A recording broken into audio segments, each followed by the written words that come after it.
The Bhagavad Gita, Chapter-6.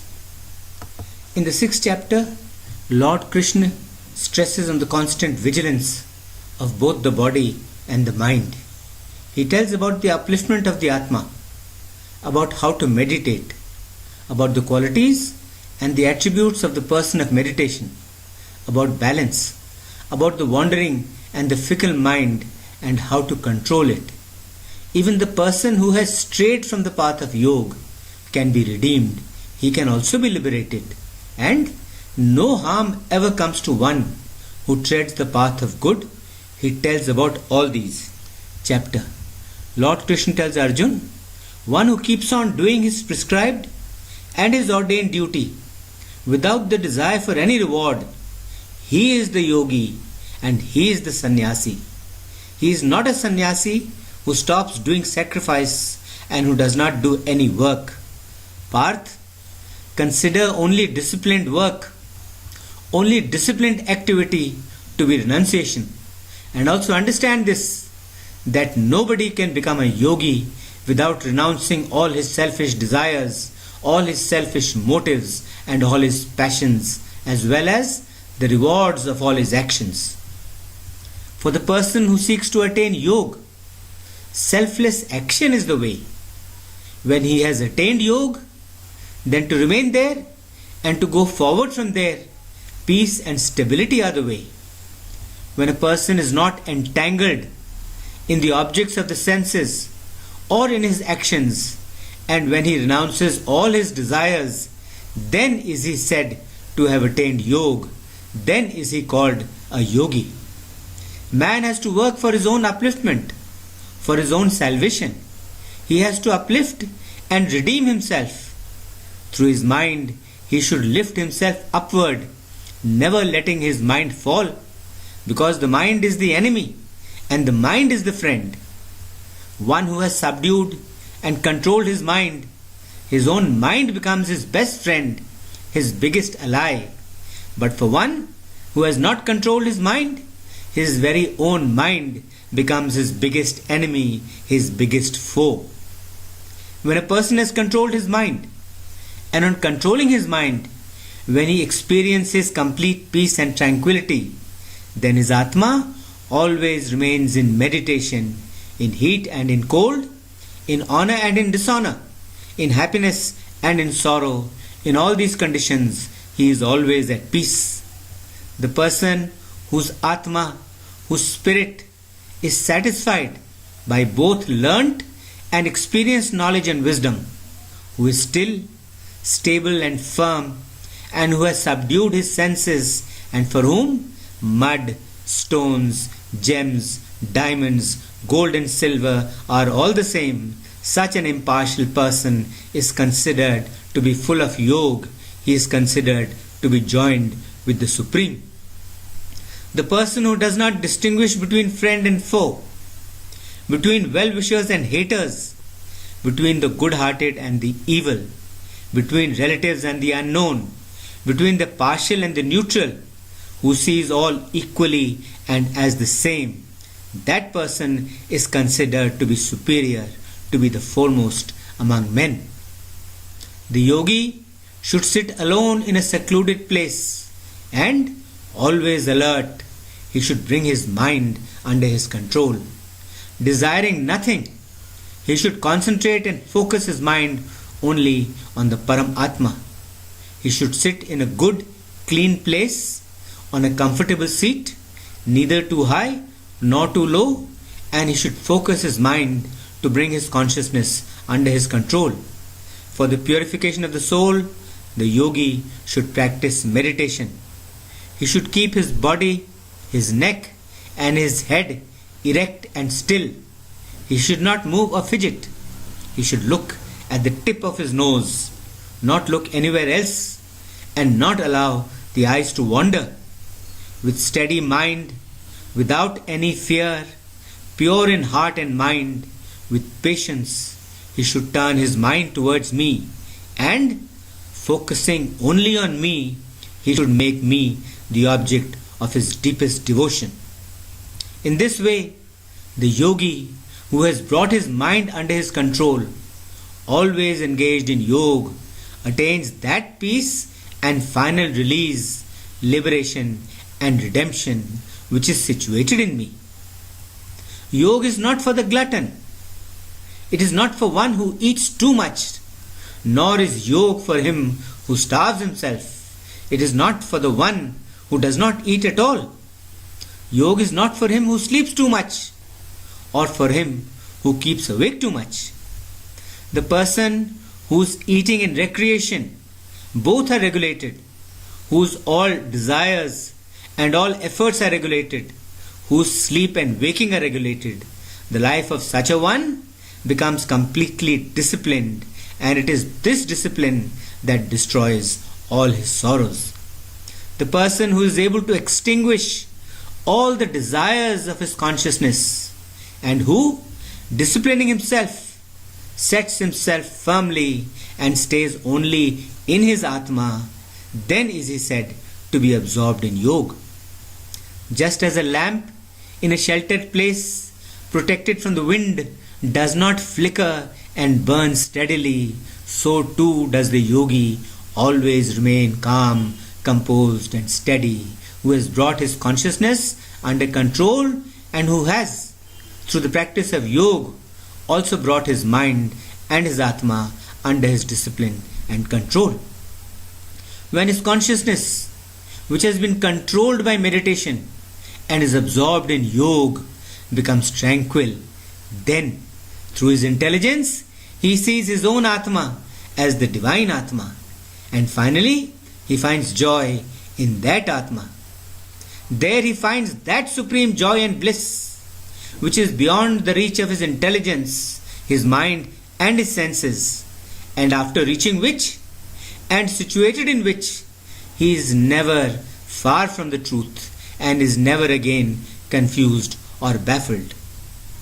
On attaining that stage, he understands and realizes that he could get nothing better, nothing bigger, and being situated in which he is not affected by the deepest of sorrows. Even the biggest of misfortunes and adversity do not affect him. That stage is called yoga. The bonds, the chains that bind us to sorrow and which prevent us from uniting with the Supreme, cutting those very bonds, cutting those very chains is called yoga. That yoga should be practiced with firm resolve, with strong desire, and with calm and tranquil mind and consciousness. Renouncing all the desires and all the passions that result from his selfish motives, renouncing them completely, controlling all the senses and the mind from all sides, and persevering with patient intelligence, he should make himself calm and tranquil for making his mind and his Atma still and steady. He should attain the meditative state and not think of anything. Wherever the fickle and the unsteady mind wanders, from there he should get hold of it and bring it back under the control of his Atma. The greatest happiness comes to that yogi whose mind is calm and tranquil, who has rid his mind of all taints, who is sinless, who is free from the sins of the past, and who has become one with the Supreme, the Paramatma. In this way, the yogi who has rid himself of all his sins, whose Atma is always engaged in yoga, such a yogi easily experiences the ultimate joy which comes from contact with the Supreme. The person who is absorbed in yoga, who sees everyone with the same impartial eye, he sees me, the Paramatma, residing in all living beings, and he sees the Atma of all living beings residing in me, the Paramatma. He sees everyone and he sees everything as the same. He sees unity in all my diverse creation. He who sees me everywhere and in everything, and who sees everything in me, I am never separate from him, nor is he ever separate from me. The yogi who, single-pointedly focused, seeing me present and living in the hearts of all beings, worships me, no matter how active he is, no matter how many actions he does, he would still dwell in me. The person who considers everything and everyone like himself, and who considers both joy and sorrow as the same, even though he himself may be in joy or he himself may be in sorrow, such a one is considered to be a complete yogi. Hearing these words of Lord Krishna, Arjun says to him, Lord, this yoga of equipoise, of keeping the mind balanced and under control, because of the fickle nature of the mind, I find it very difficult to practice.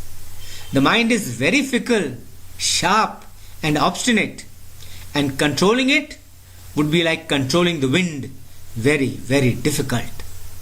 Lord Krishna replies, You are right, Parth. The mind is indeed very fickle, and bringing it under control would also be very difficult. Still, understand that through constant practice, through renunciation and through detachment, the mind can be brought under control.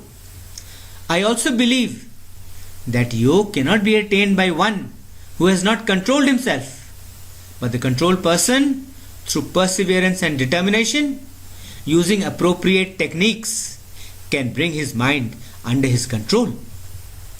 Another doubt grips Arjun's mind, and he asks Krishna, Lord, a person who, full of faith and devotion, worships you constantly, but because of a fickle and restless mind, he is not able to control himself, and after having started on the path of yoga, he strays from that path and does not reach the final goal of redemption and liberation. What is his condition? Fallen from both the spiritual and the material planes, without a firm hold anywhere, after straying from the path leading to the absolute, like a rent cloud, does he not perish? Does he not get destroyed? Dispel this doubt of mine completely, because there is no one but you who can do so. Lord Krishna explains to Arjun, Listen, Parth, listen, dear friend, the person who does good work, who does good actions, and who treads the path of goodness never ever comes to any harm. He can never perish in this world or in any other. The person who strays from the path of yoga goes to the worlds of the pure souled, where he stays there for many, many years, and is then again born in the homes of the good, the prosperous and spiritual people. Or he may even be born in the homes of intelligent yogis. Such a birth in this world is very rare indeed. There he remembers all his previous efforts of trying to attain Brahma, and using that as another beginning, he again renews his efforts to reach the Supreme. Such a person, such a yogi who has strayed from the path of yoga, he too, on account of the efforts and practice put in by him during his previous births, is propelled onwards, is pushed forward, and on attaining the knowledge of yoga, such an inquirer goes beyond the norms and the teachings of the Vedas and the scriptures.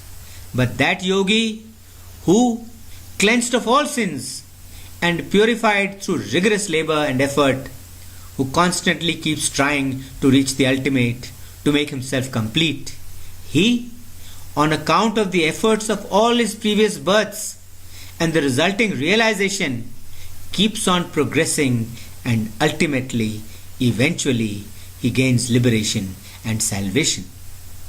The yogi is greater than the ascetics who do austerities. He is greater than the wise and greater than those who do actions only for themselves. He is also greater than those who do rituals prescribed in the scriptures. Therefore, Parth, you become a yogi. And among all the yogis too, I consider that yogi to be the biggest yogi who completely surrenders his body and soul to me and worships me with the utmost faith and devotion. End of chapter 6.